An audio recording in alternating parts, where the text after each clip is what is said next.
Hey friends, if GTA Vice City mouse is not working on your Windows 11 computer, then please watch this video. I will guide you to the resolutions.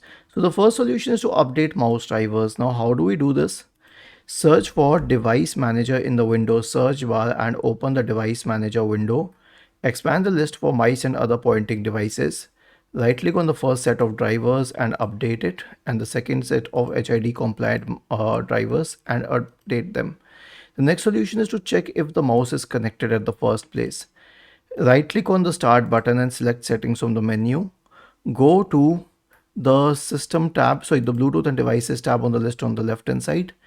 In the right pane, select devices. Now, all of the connected devices are shown here, whether it's a mouse or anything. So if it says 2G wireless receiver, that means that a Bluetooth mouse is connected to it. The next solution is to disable fast startup. Press the Windows key and the R button together to open the run window. Type the command powercfg.cpl and hit enter. Now go to this option here.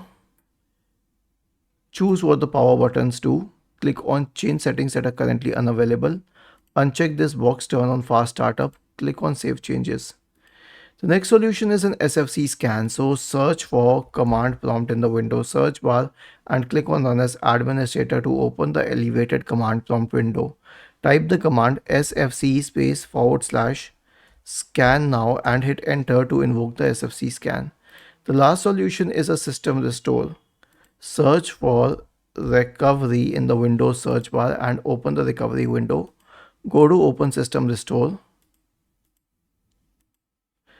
Select a good recommended restore point, click on next and then click on finish and then click on yes to restore your system to an earlier point when the mouse was working. Was this helpful?